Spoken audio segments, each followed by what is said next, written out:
Yeah, all this is being recorded now. Hey, Coach, this is Justin. I was just making sure I gave somebody the right apartment complex number. They're going to call and inquire about apartments and Yeah, all of this is being put on tape now. And then See, put in an archive. that's I hope. right. I hope. Yeah. Yeah. So what we'll do is that when we get the tape from the end of the day, I'll cut this out, and then we'll have the show. But we'll also have about 8 or 10 minutes of I see. us doing nothing but being on television. Yeah. Yeah, God is good.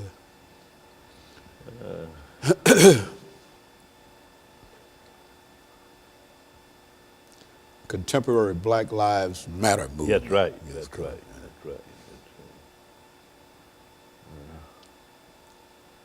10 seconds.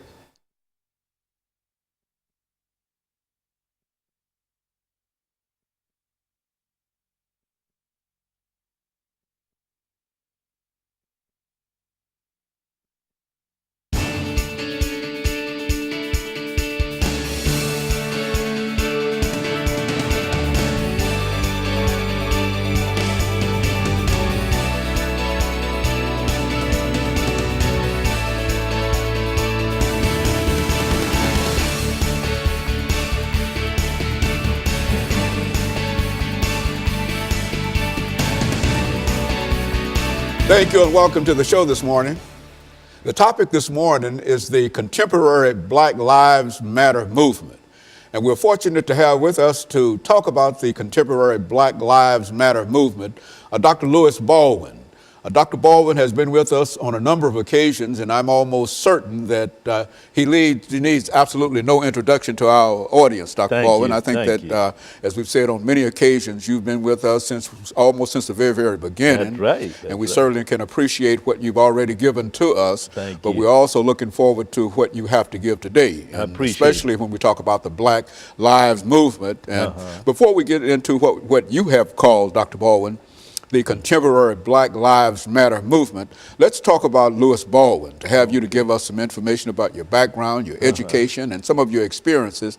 And then by the beginning of the second segment, then we'll have an opportunity to get into an introduction to the so-called Black Lives Matter movement. Let's do it from that perspective. Well, I'm a native of Camden, Alabama. I grew up there in Wilcox County, Alabama, which was called at that time the Alabama Black Belt. I attended schools in Wilcox County. I graduated from Camden Academy High School in 1967. And from that point, I matriculated at Talladega College in Talladega, Alabama, majored in history. 1971, I graduated with a BA degree in history.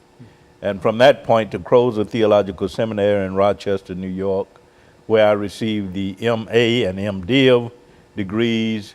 From that point, of course, to Northwestern University, where I received the PhD degree in 1980 in American Christianity. And from that point, of course, I've been involved in scholarship and teaching. I taught at Worcester College in Ohio, Colgate University in New York, and for 30 years, I taught at Vanderbilt University here in Nashville. And so, and also known, Dr. Baldwin, I must say, as one of the most important individuals dealing with the scholarship of Dr. Martin Luther King. Even though today we're not going to talk specifically about Dr. Martin Luther King, Yeah. we're going to talk about a movement that I didn't know that much about personally before we talked about it. That was inspired by that was in a real sense inspired by Dr. Martin Luther King. Exactly, Let's see if we can, Dr. Baldwin, during this first few minutes during this segment, to have you to give us some understanding of the Black Lives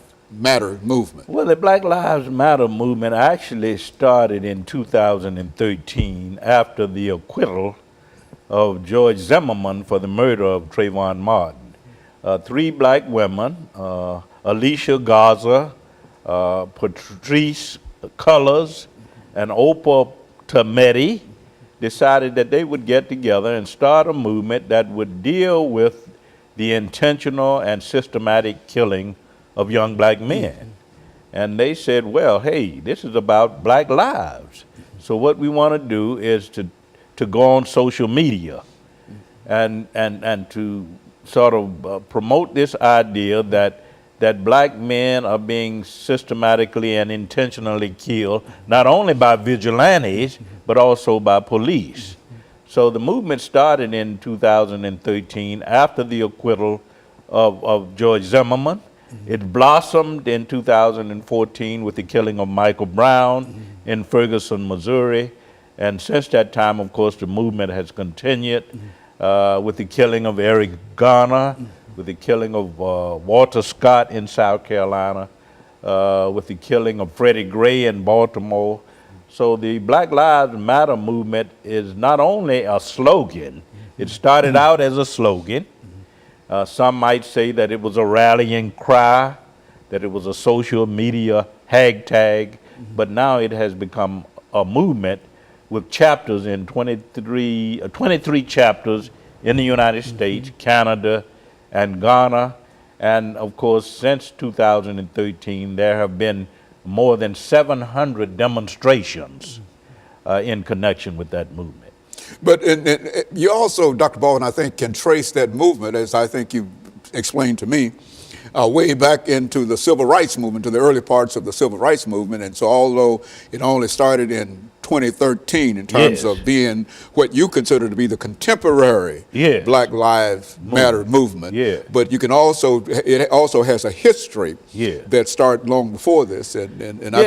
I think Black Lives Matter has always been a theme in the black freedom struggle. If you go back to the antebellum period with Frederick Douglass and Sojourner Truth and Harriet Tubman, they were all echoing this theme. Okay, Dr. Baldwin, I'll tell you what we'll do. We'll take this first commercial break, and then we'll come back and we'll pick up on the history of the Black Lives Matter movement. Okay. And we'll be back with our audience following this very, very short commercial break.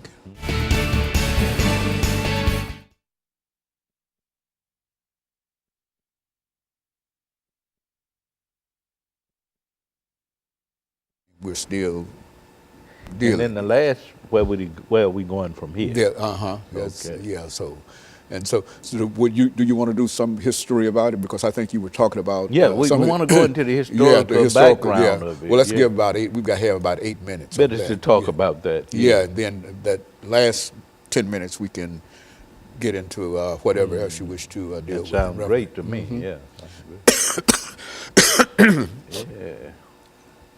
This is fun.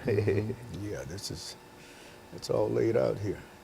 And see, this is some important pieces of tape that we're getting right here. Not only does it deal with the subject here. Yeah, how do you put it in a larger context? In a context, yeah, that's right. Because I don't think a lot of people do that. Yeah, a lot of people do that. 1 minute, Dr. Haynes. Yeah, so we're getting ready for the second segment. And it goes like that, doesn't it? Yeah. It goes just like that. And this is one of 5, my first of 5 today. Yeah. So we'll be out of here about 2:30.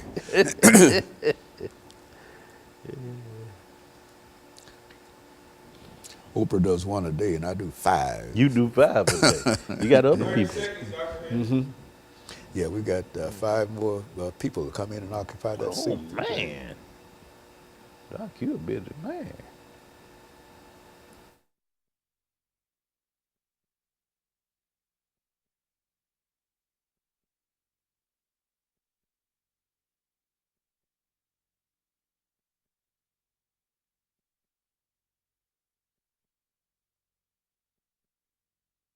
Thank you and welcome back to the second segment of the show for today. We're talking to Dr. Louis Baldwin, and he's given us some information relative to the contemporary Black Lives Matter movement. And of course, Dr. Baldwin, I think that when we left, we promised that we would give you an opportunity to talk about the historical significance of the Black Lives Matter movement and how it started. Let's talk about it from that perspective. Yes, I think we have to understand that although the movement started in 2013, after the murder of Trayvon Martin and the acquittal of George Zimmerman, we have to see that movement in a larger historical context. Black Lives Matter actually started in the pre-Civil War years. If you look at the speeches, the activities of Frederick Douglass and Harriet Tubman and Sojourner Truth, they were all echoing this theme, Black Lives Matter, in the late 19th century. John E. Bruce, Henry McNeil Turner, others were speaking to this same theme, Black Lives Matter. Early 20th century, Ida B. Wells in her her crusade against lynchings, were talking about black lives and how they matter, and how black bodies should be preserved. And so, and in the 1950s and 60s, you get Malcolm X and Martin Luther King Jr. talking about the sacredness of human personality and black lives. So what you have with the Black Lives Matter movement today is a movement that represents, I think, a continuation of centuries of freedom struggle.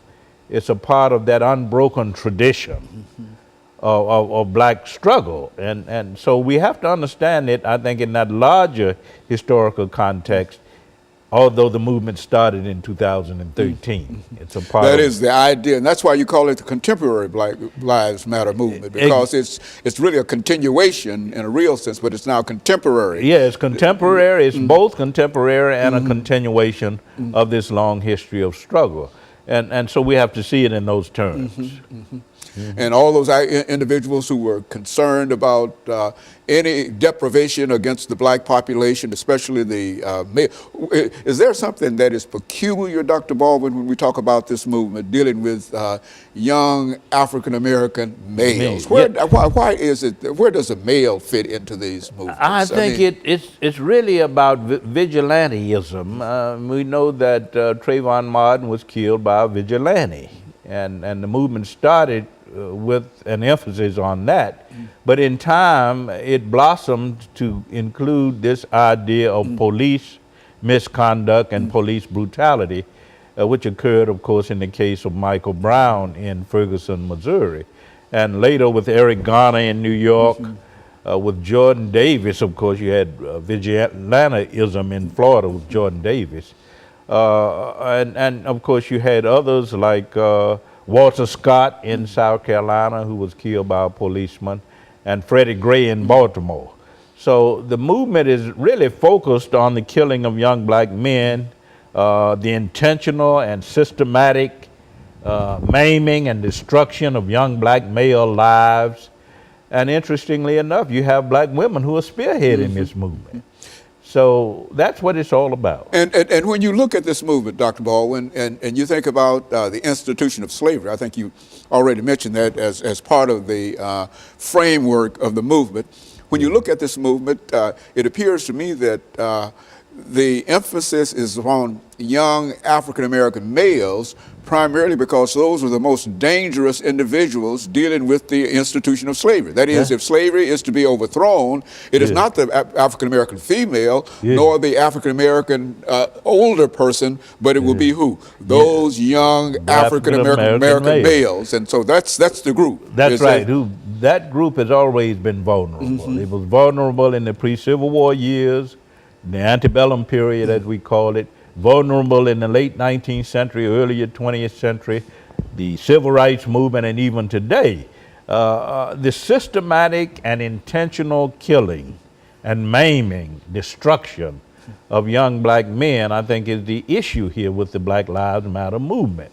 Not to negate the fact that black women are also victims. I think there are statistics that show that every 48 hours, some young black male, female, or child become the victim of what? Vigilante violence or police violence.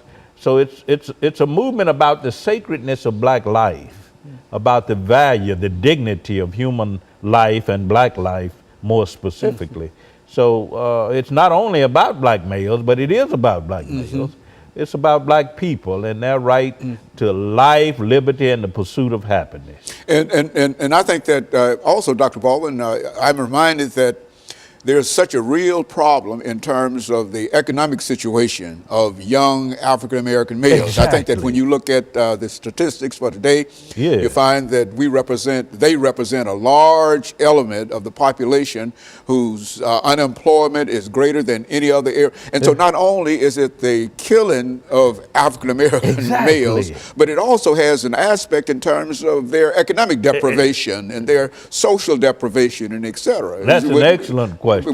And we often forget that when we go on social media and we check out the Black Lives Matter movement, we think it's only about racial profiling and police brutality and misconduct. It's also about poverty and economic injustice. They're very much concerned, Alicia Garza and others who are heading this movement are concerned about poverty and economic injustice, about teenage pregnancy, about incarceration rates in the black community.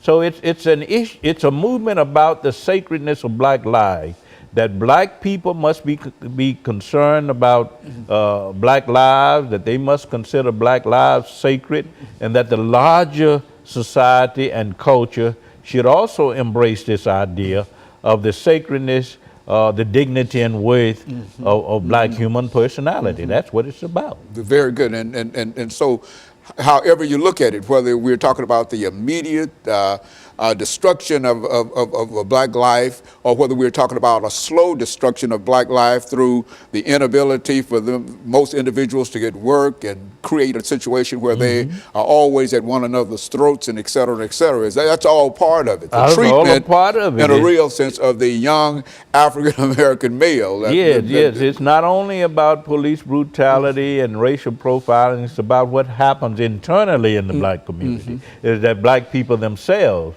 must respect the sacredness of black life, which means, hey, we have to deal with black on black crime, as well as police brutality and misconduct, as well as vigilantism, which results in the deaths of black males. We must deal with all of these issues. And of course, Dr. Baldwin, we're going to take this second commercial break, and we'll be back with our audience following this very, very short commercial break.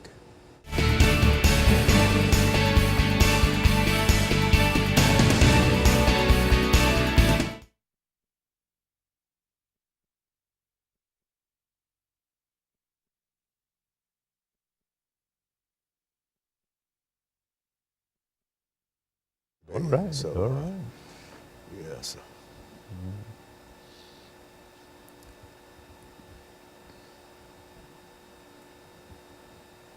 Black Lives Matter. And now you want to know, where do we go from here? Where are we going from here? Is the movement going to sustain itself, or is it just a fad? Well, it looks like it has already sustained itself from the very, very beginning. Worldwide media attention. Yeah, from slavery. It's just wider. You see, I think Black bodies are important, I think. And as long as there's police brutality, the movement would exist. Yeah, you talk about police brutality and whatever, and then you think about Willie Lynch. Yeah. You know, that's, Exactly. Yeah, I mean, I got a lot of stuff out on the internet dealing with Willie Lynch. Oh, you I got do? the whole Willie Lynch letter, man. You'd be surprised if you ever go out there and see that, man. I got the whole... I got to check that out. Yes, sir. Life and Times of Willie Lynch. Okay. Yes, about almost 18 hours of it. Isn't that Yes. I'm surprised how they kept it out there, but you know. Okay. That's from Dockery, I think. Who is that? That's Dockery, my second guess. Reuben Dockery. Okay. You might know him, I think. I think I know him, yeah. He's going to talk about some.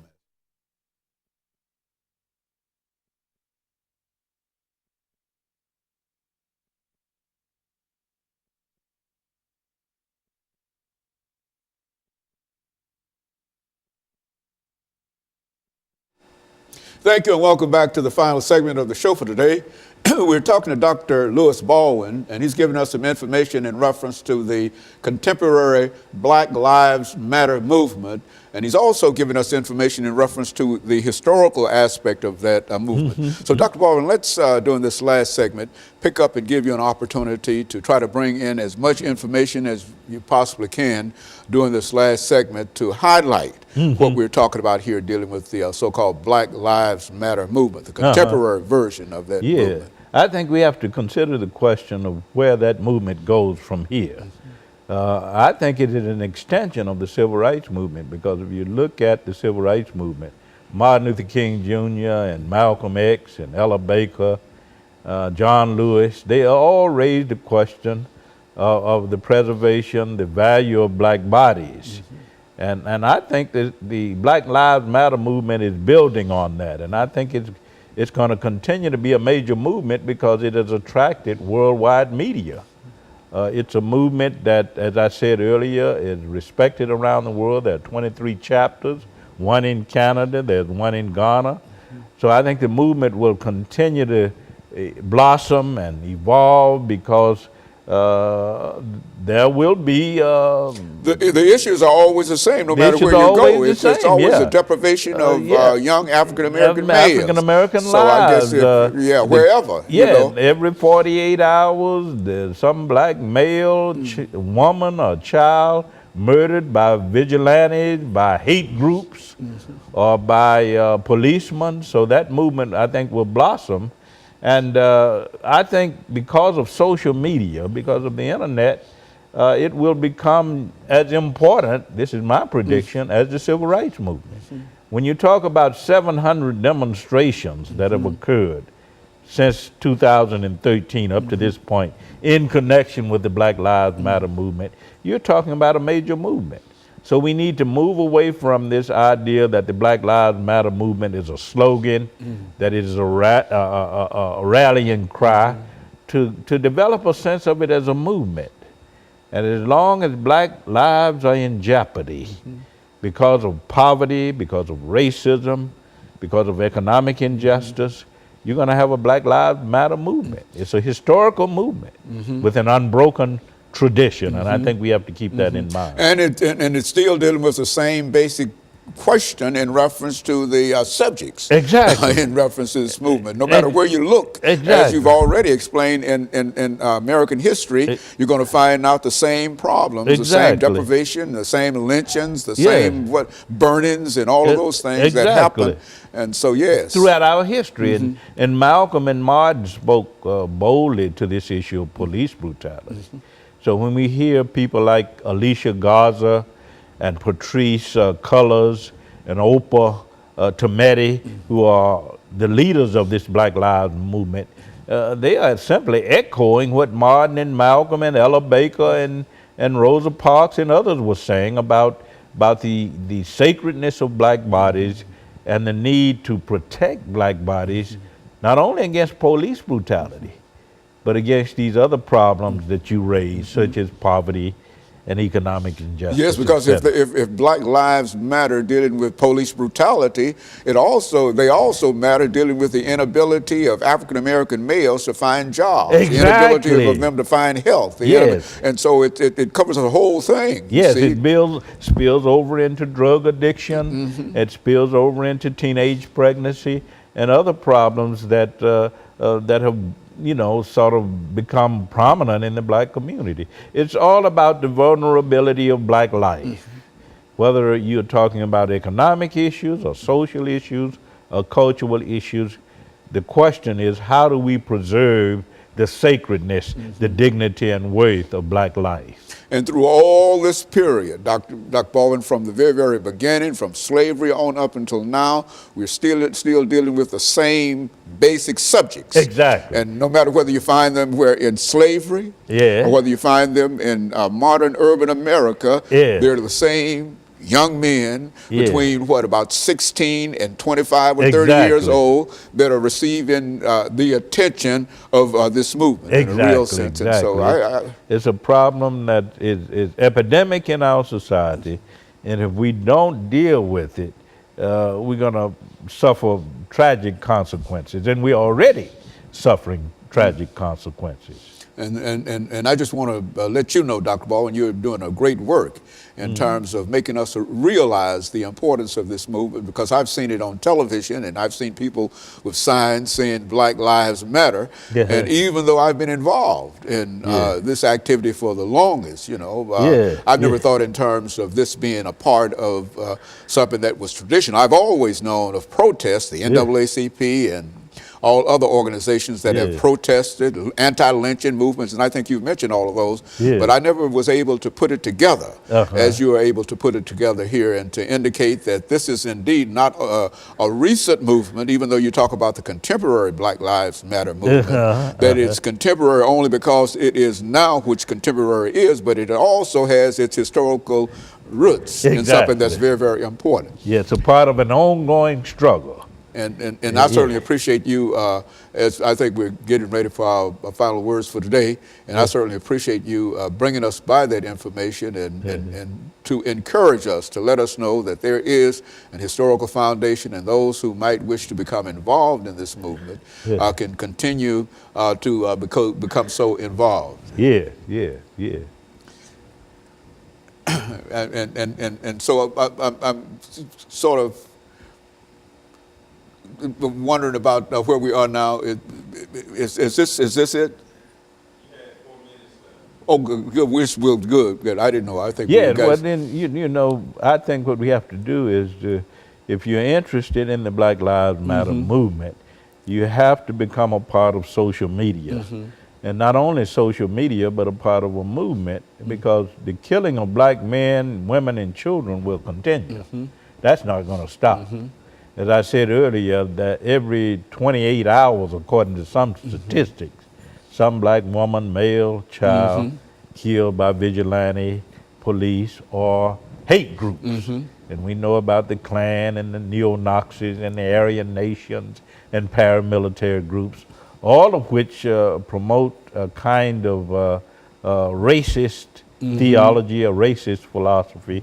So the Black Lives Matter movement, in my view, will continue to grow and will continue to thrive, because you have the foundation for that kind of thing. Yeah. And so in a real sense, the whole movement is not only a continuation, but more people can become involved in such a movement, and it's and it's a greater recognition of what is going on in reference to the African American community, within the African American community. Now, I think we have to go back to this principle of the sacredness of black life, which is not only embodied in Scripture, but in our Constitution.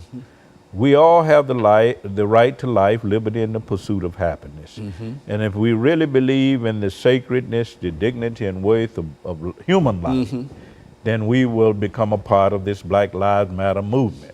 Because this is what it's all about. It's not only about protecting the sacredness and the dignity of black life, it's about protecting the sacredness and dignity of life in general. That's exactly it. And so it's much greater than black people. It's how we treat one another. Each other. And if we're a country that claims to be a Christian nation, that claims to be wedded to the principles of the Constitution, then we'll take that seriously. And so in a real sense, this is part of what you might call the civil rights movement, because civil rights...